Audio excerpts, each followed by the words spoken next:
Bonjour à toi chers spectateurs, Les Éternels de Jazanke, c'est un film que j'attendais énormément pour la simple et bonne raison que depuis maintenant 3-4 films, je suis très fan du cinéma de Jazanke. Je trouve que c'est l'un des auteurs asiatiques, et en particulier chinois, qui offre un regard extrêmement personnel sur son pays.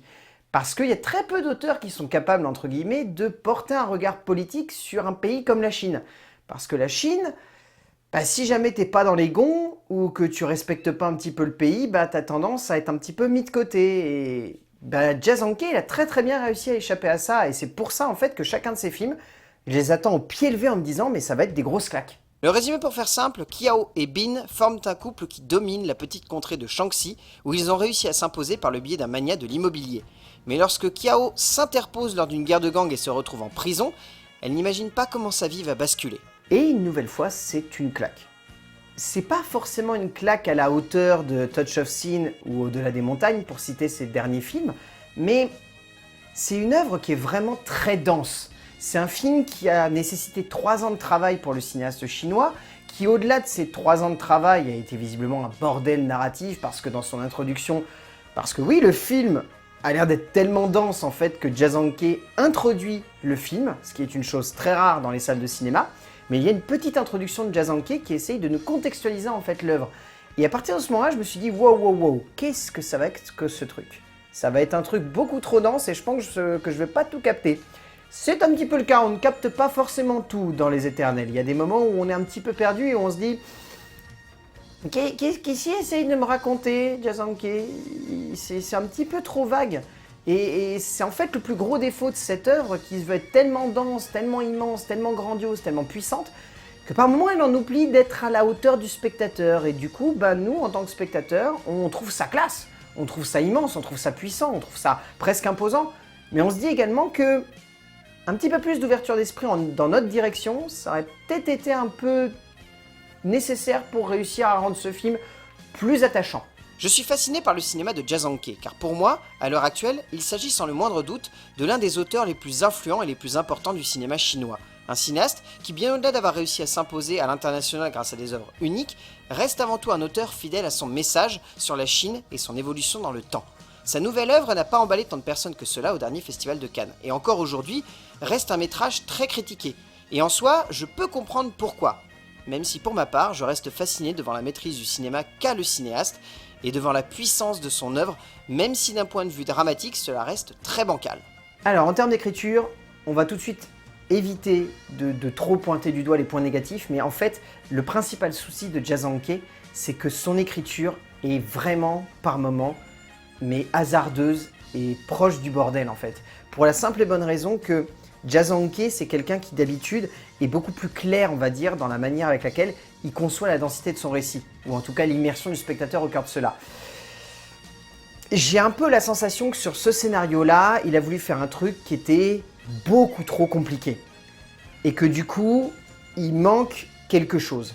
Je ne saurais pas vous dire ce que c'est. Est-ce que c'est un petit peu plus, entre guillemets, d'équilibre dans la temporalité? Est-ce que c'est plutôt une manière de moins éluder des moments? Parce qu'il y a vraiment des moments où on saute des gros pas dans le temps. C'est-à-dire que le film se déroule sur 17 années. Et il y a un premier saut qui est fait de 5 ans. Pourquoi pas, ce saut est assez nécessaire. Mais ensuite, dans le film, il va y avoir des gros sauts temporels qui ne sont pas toujours justifiés et qui ne permettent pas forcément au spectateur de pleinement cerner le contexte, que ce soit le contexte politique, le contexte humain, le contexte juste sociétal en fait de la Chine. Et ça fait que nous, en tant que spectateurs, on est un petit peu en train de se dire, par exemple, dans Au-delà des montagnes, c'était beaucoup plus clair. C'était beaucoup plus limpide et on était mieux pris en fait dans ce trip-là. Et là, c'est moins équilibré, c'est vraiment bazar. Ça sonne comme un énorme bazar en fait. Ça sonne vraiment comme un énorme bazar parce qu'on s'attache aux deux personnages principaux, même si c'est surtout au personnage principal qu'on s'attache, Kiao. Mais le reste du temps, je me suis vraiment dit qu'il y avait un gros souci et que je comprends pourquoi il y a beaucoup de spectateurs qui n'ont pas forcément accroché plus que ça au film à Cannes. C'est parce que franchement, ce personnage principal, il a beau être attendrissant, il a beau être par moments touchant, ça reste quelqu'un de très antipathique.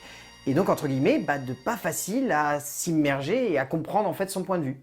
C'est là que cela coince le plus en fait, car en soi il est indéniable que la forme et la densité de la dramaturgie que nous offre le cinéaste, par le biais de son métrage, reste peut-être l'une des plus belles formes d'expression artistique à ce jour, en termes de récit, de puissance dramatique et d'intensité émotionnelle. Mais c'est assez brouillon dans le développement des personnages et dans la manière avec laquelle ils évoluent au fil du récit. Et en cela, je peux comprendre pourquoi tant de spectateurs se sont sentis mis sur le banc de touche par un scénario qui a tendance à avancer sans prendre le temps d'attendre le spectateur. Et en cela, l'œuvre reste assez limitée en termes d'ouverture d'esprit.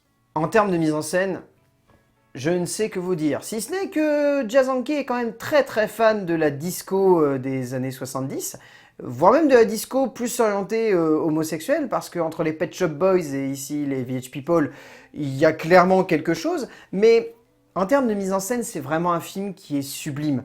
Encore une fois, il y a ici ce style qui est très propre au cinéaste chinois, qui moi m'a vraiment, pour le coup, j'ai vraiment eu la sensation qu'il y avait un mélange entre l'expérimentation graphique presque de Au-delà des montagnes et l'envie beaucoup plus sobre et intense de faire du cinéma comme A Touch of Sin. A Touch of Sin, c'est un film qui était très lent, très suave dans sa mise en scène, qui avait tendance à presque magnifier la violence. Là ici, c'est pas tout à fait la violence magnifiée, mais c'est en tout cas une violence qui est graphique, qui est intense, qui se veut être prenante, qui absorbe presque l'énergie du spectateur pour la retranscrire à l'écran, pour y donner quelque chose qui vraiment va nous plonger dans chacun de ces cadres où on va se dire mais là c'est vraiment bien mis en scène, là c'est beau, là c'est intense, là c'est émotionnel, il y a quelque chose qui ressort de ce plan.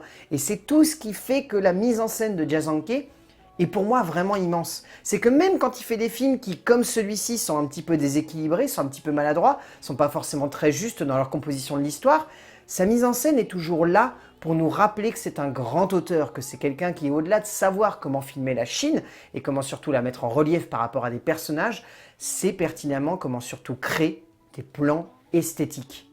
Jazanke s'offre une nouvelle fois une démonstration de la puissance de sa mise en scène, et en cela, encore une fois, son métrage s'impose de bout en bout comme un gigantesque portrait de la Chine, mais également, voire même en premier lieu, un portrait humain qui nous transporte et qui nous fascine avec une élégance rare. La maîtrise de la dimension du cadre, la puissance des mouvements toujours aussi justes et millimétrés chez le metteur en scène asiatique, bref, tout cela donne littéralement la sensation de voir une œuvre qui ne ressemble à rien de connu, rien de classique et rien de facile, bien au contraire.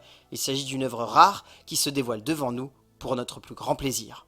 En termes de casting, franchement, je sais pas trop quoi vous dire au niveau des acteurs secondaires parce que Qiu Sheng, Casper Liang, Feng Xiagang, Diao Yan, Zhang Yi, Yi Baizhang, Ding Zhaya, ils sont bien, mais ils sont très secondaires, voire quasi tertiaires face aux deux acteurs principaux. C'est-à-dire qu'on les retient quasiment pas en fait quand on arrive à la fin du métrage parce que pour moi, les deux acteurs principaux sont là et ils sont tellement présents, ils absorbent tellement toute l'énergie de chaque cadre qu'à la fin du métrage, on retient littéralement que d'eux.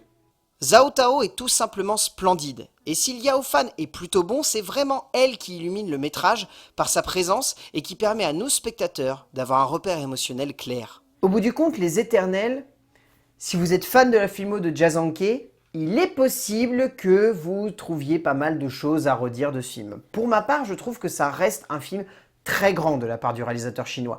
Si vous ne connaissez pas Jazanke, je vous conseillerais plutôt de commencer par Au-delà des montagnes, qui est pour moi, je trouve, dernièrement en tout cas, son film le plus ouvert en termes de grand public. Après, orientez-vous sur A Touch of Sin et ensuite revenez sur Les Éternels. Mais en tant que tel, Les Éternels de Jazanke, je ne peux que vous le conseiller de le voir en salle tout de même. C'est une œuvre qui est vraiment forte, qui est impactante, qui est belle, qui est touchante, qui est criante de puissance et d'énergie. Et malgré toutes ces maladresses d'écriture, j'ai envie de vous dire que c'est un très bon film et que rien que pour ça, ça vaut le coup de le voir en salle. A plus!